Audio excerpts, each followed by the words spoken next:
So welcome everyone. I have a little prologue before my presentation starts, and it's kind of related to my talk, and it might sound familiar. The world is changed.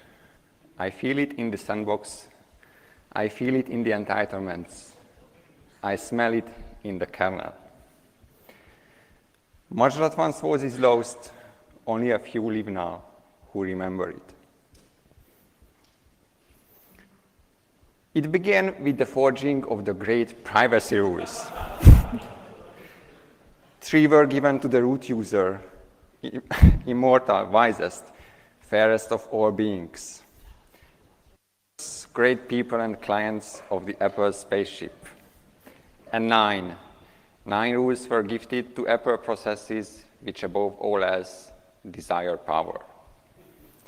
For within these rules was bound the strength and will to govern privacy. But they were all of them deceived. For another rule was made.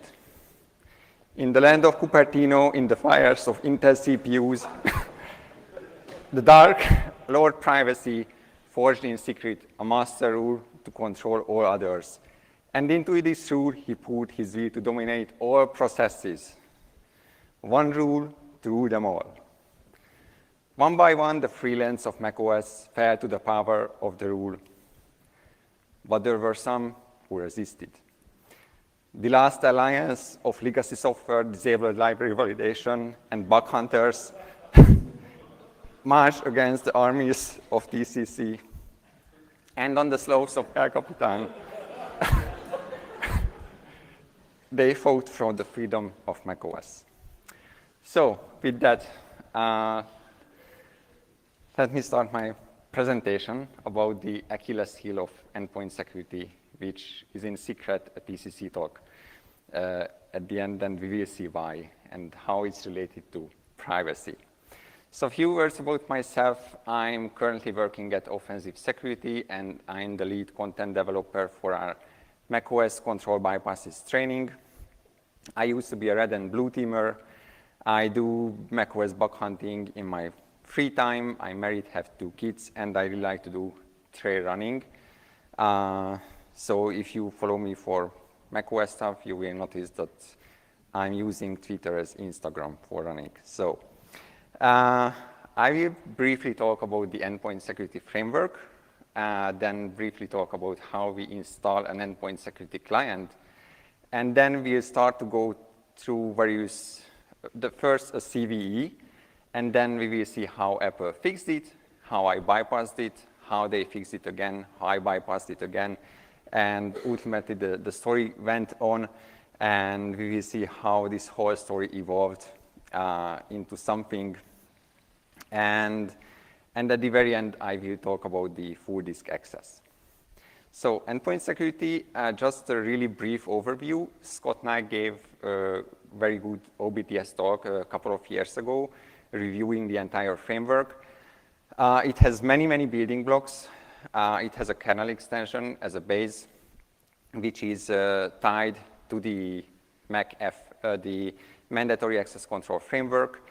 Then obviously it has a client-side API, a DILib, the lib endpoint security DILib, which we can use from our endpoint security client.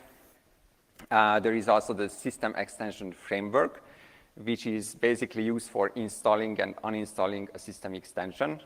We don't have to use that. It's really only in the case if our endpoint security client runs as a system extension. And then there is the sysxd, the system extension daemon, which is used for verifying and installing the system extension. And then we have the endpoint security daemon that can load the system extension using launchd. And we also have the system extension CTL, which can be used for some basic controls of the system extension, although it's very basic. Like you cannot remove a system extension or anything like that, or at least on Monterey it didn't work. Endpoint security basically has a very tight relationship with the Mac framework. It has, I think, about 100 hooks these days, and they are kind of mapped out to user mode. So all the events you can sign up for in user mode, like the ES event type notify ch root, they have an equivalent hook in kernel space, and basically they are tied together. This is like a very simplified view of this. And I think it's really powerful because the Mac framework was never officially supported by Apple for third parties, although many people use that. It was not supported, and we kind of get it now in user mode. And I think it's really powerful and a great framework. So how we install a client? The one crucial thing for any system extension or any endpoint security client is that they have to have full disk access permissions. So that means that we open system preferences, go to privacy, unlock privacy, and then finally grant full disk access permission to these applications. So it's very user interaction heavy. And I understand why, because it's a very powerful thing to have to run endpoint security application. So it can do really anything on our system. So it's understandable that there is a control behind that. And if you are not providing this permission to the endpoint security client, it will throw an ES new client result are not permitted error, and basically it cannot register itself. So for example, if we run the process monitor from terminal, and if terminal doesn't have full disk access, it will throw this error, which again basically means that it lacks TCC permission. Now, if we revoke this permission, like the full disk access, the client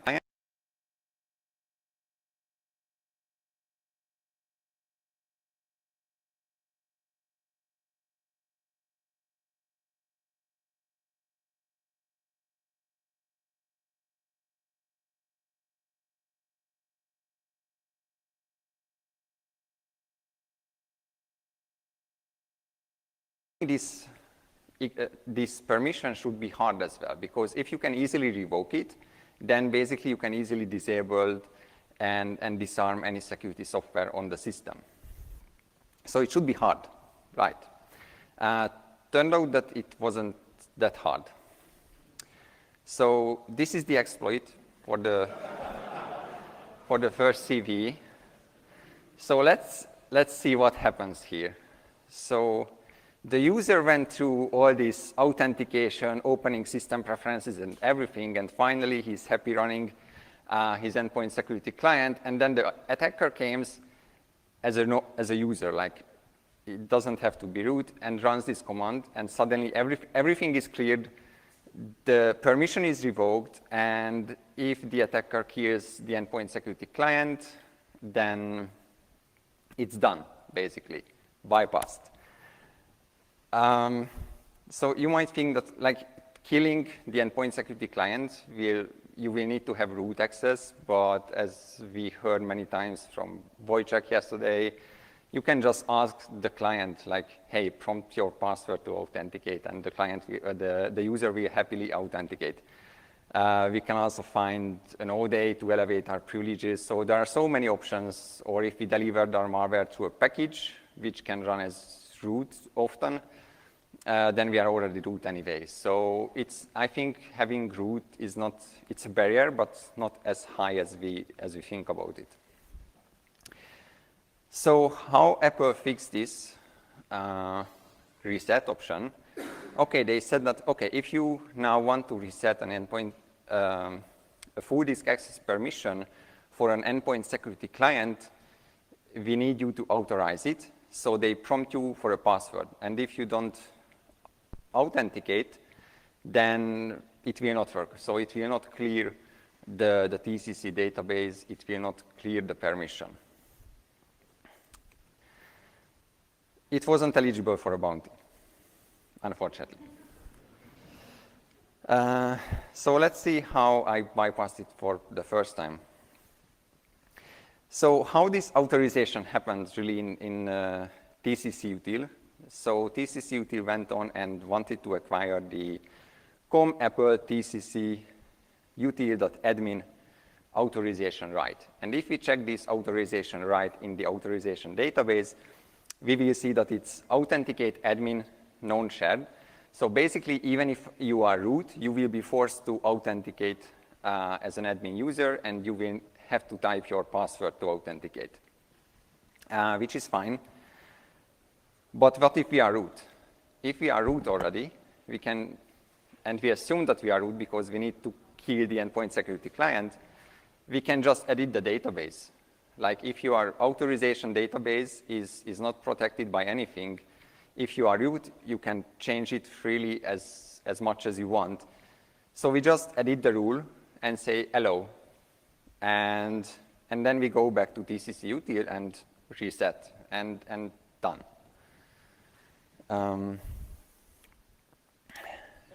Ineligible for bound. Even more unfortunate, because I really hardly working on this. So how they fix the authorization problem? You can bypass it if there is no authorization. To be fair, you need to have something else now. So authorization is gone, like completely gone. Now you need to have full disk access permission for terminal or from wherever you run TCC util to reset this right. So interestingly, there is an interesting thing here. How TCC util knows which application has full disk access granted. It can read the TCC database. So it has a com apple private TCC manager access read entitlement, which specifically permitting it to read who has full disk access permission. Now, if you are Apple, you can do that. If you are not, you need to read Cedric's post about how you find out if you have full disk access or not. You need to do some trickery there. There was also an interesting bug in TCC util. So what TCC util will do is we'll try to reset every entry line by line. And if it fails to do it, because maybe it doesn't have full disk access right, it will fail out and exit. So basically, if you don't provide it the necessary rights, it might fail clearing other entries as well if it fails right away with an endpoint security client. So this was a fix Apple did. They changed now, we will see at the end. But until 2 days ago, I thought that this is the final fix. But how we can still bypass this whole concept? I go back to one of my favorite things, tricks mounting. So how does TCC util know that an application an application from the TCC database is an endpoint security client? Like, there is no entry related to that in the database at all.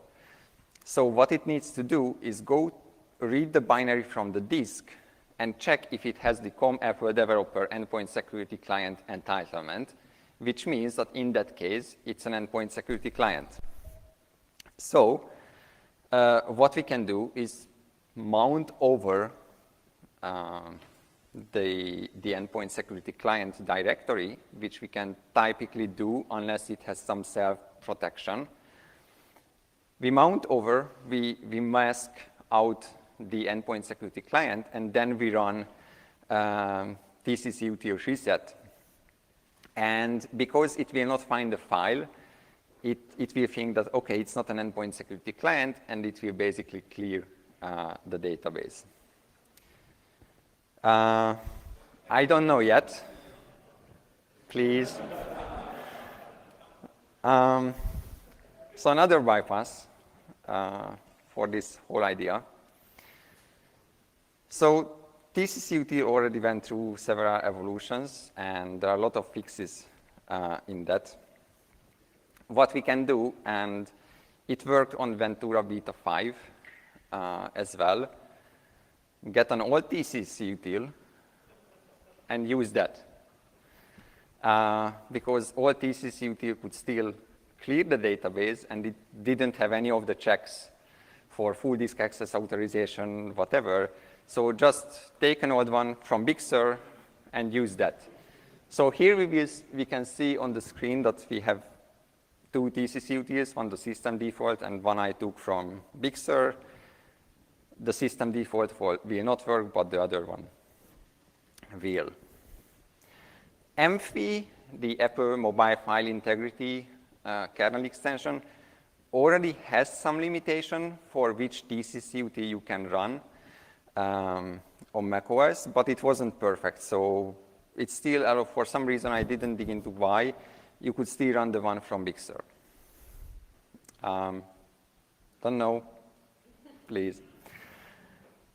So finally, and this is new stuff. So 2 days ago, I got a notification from Apple that, hey, you want to check our latest beta? We fixed everything. And I mean, thank you. It's a very last minute addition to my talk. And I was like, but what did you did exactly? Like, okay, you fixed it, but I mean, in 2 days, it's hard to find what you didn't talk about. Luckily, they helped out with some stuff, so I can dig it a little. Hopefully, it's a really good fix now. At least it looks like that. So, but before I go into the fix, there is also an unintentional fix or protection in Ventura. So in Ventura, TCC has a new protection.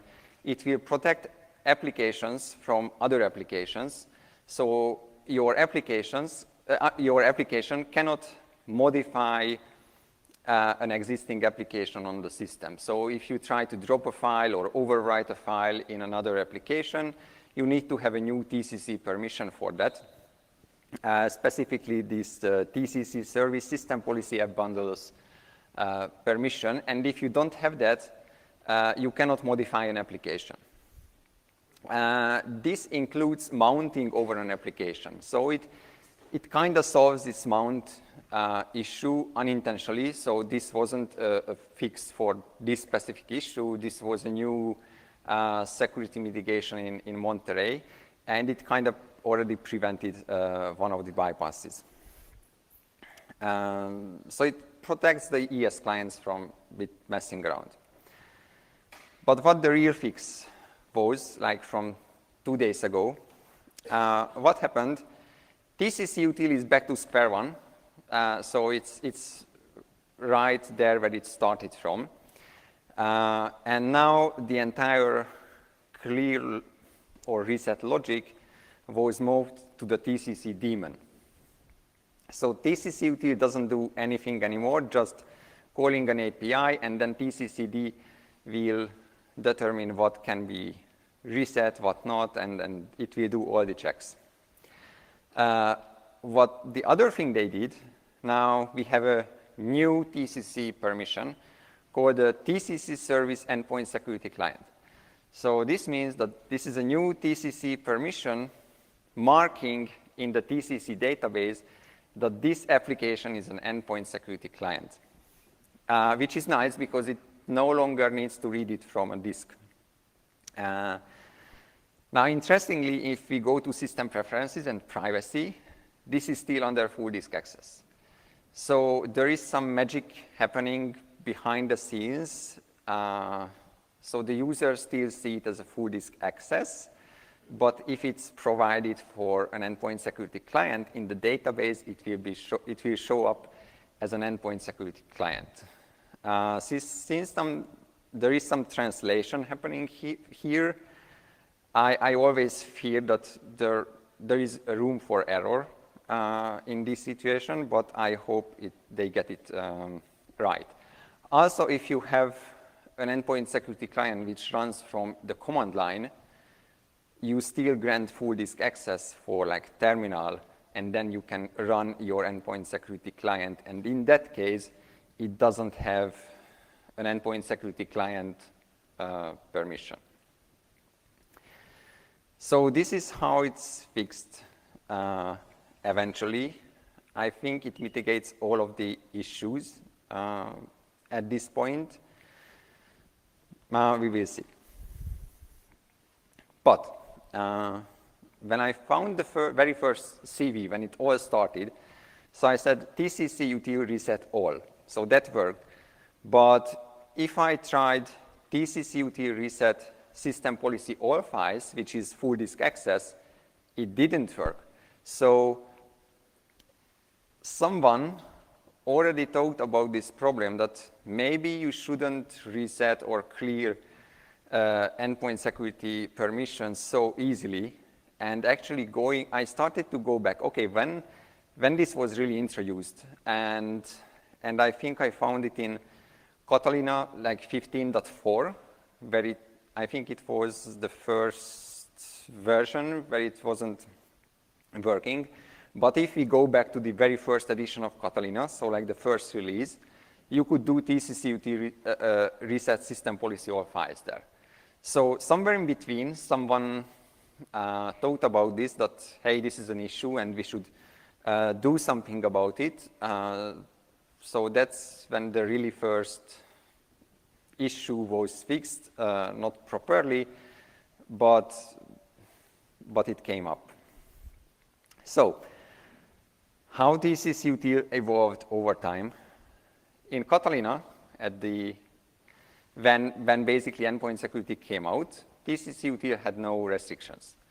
Then at 15.4, TCC util started to limit the use of the system policy all file commands. And then from Monterey, it started to limit both the all and the system policy all files part with authorization. From 12.3, the same, but now with the full disk access requirement. And now with Ventura, the logic is moved back to moved to TCCD, and there are new TCC permissions for ES clients. So I think this was a nice story here with TCC util. I also want to talk about full disk access a little bit. It's really becoming one of the absolute power, the ultimate, the rule, or, well, it's not a rule, it's a permission. But it's really a master permission when it comes to not just TCC, but everything else. So what it controls today, and this might be not a complete list, this is what I know about, it might be much more. So it controls full access to the TCC database, at least for the user mode, but if you have full disk access, you can also read the system-wide database. In general, it provides you full access to every private file of the user.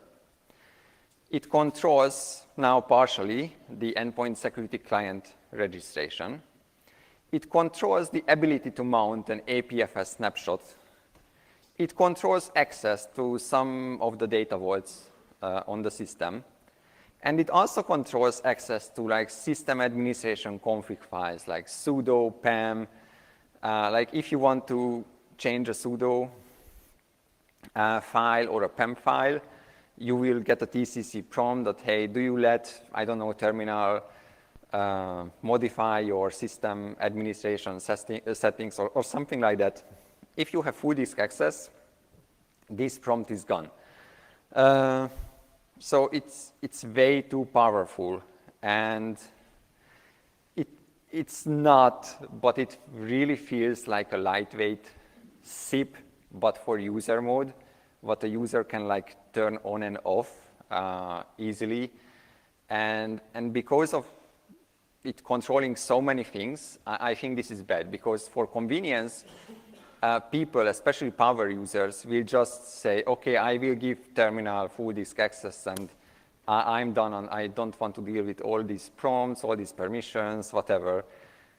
And depending on the application, having full disk access, you might be easily inject code into the application. Like with terminal, it's really easy. You just edit the ZSH RC file, or create a terminal script or whatever, and at that point you run commands in the context of terminal, and you inherit its, all of its permissions, and you get full disk access. I think a much better way would be to make more granular rules. So all of this should be split up to different rules or permissions. And I also think the TCC database should be moved under full SIP protection. So like having full disk access, allowing us to completely controlling this database, it's just bad. So, and it probably should be only the TCC daemon who can modify that file at that point. I also think that anyone could read the database. Like the only risk there is really just some enumeration. You know what's on the system, but there is really no security implications there with reading the database. So that could be actually allowed. That was it. Thank you.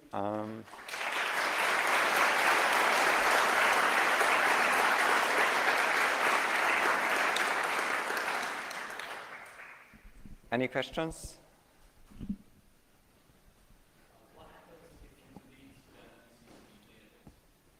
Can you repeat the question for the white? So the question was, what happens if I delete the TCC database? Nothing. It will be recreated, I think. So yes. Yes. But normally you cannot access the database unless you have full disk access.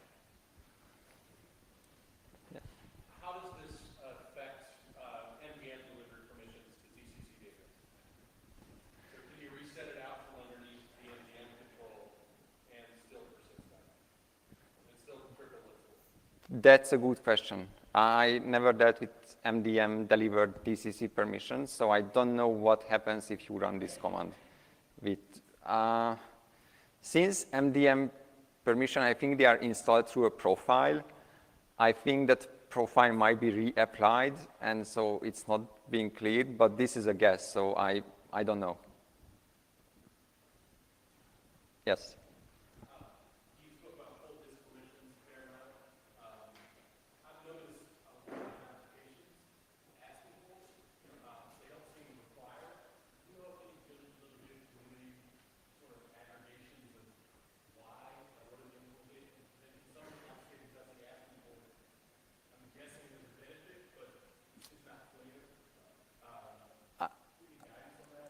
So the question is that many applications ask for full disk access. I think it's actually not the application, it's oftentimes not the application asking for it, but they somehow do something that they show up in the privacy pane under the full disk access part that you can either grant or not grant that right.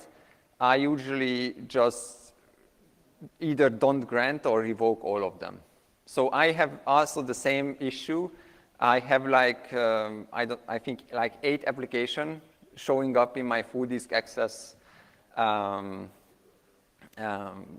requirement or table, and I just revoked it from all of them or didn't grant it at the first place. And so, for example, one of them was VMware, and I asked them, why do you ask for full disk access? And they came back surprised that we don't need it. So my guess is that many times it's somehow the system will automatically ask for it for some reason, because they might try to access something that requires full disk access, and then this database is populated. Like, for example, if we try similarly, if an application tries to access the desktop folder, then the system automatically will ask for desktop folder permission for the application itself. Yeah, just don't give full disk access to anything, really. So that's my rule. Even if you have to, like for terminal, because you do something with it that requires full disk access, for that time give it and then revoke. Unless it's an endpoint security client. Yes. So we've seen this theme where a bug is reported to Apple, it's kind of fixed, and then the onus, it seems, is almost on the security researcher to go validate it. A lot of times it's incomplete. As an outsider, as someone who reports a lot of bugs to Apple, do you have any suggestions of, hey, how do we get this right? Or how can the process be improved so it's not dragged out so long? It's a tough question. I think one way the process could be improved, although it doesn't scale, for more architectural changes, they could consult the Finder if the fix is good enough or what the Finder thinks about the fix, and then both Apple and the Finder can think through or have a chance to think through of that fix if it's sufficient or not. But I think it also doesn't scale. Like there are, I don't know, 50, 60 bugs fixed in a single update. I think you cannot do this for every single bug. So for some, I would do it. I have no better idea. Any other questions? If not, then thank you and have a good lunch.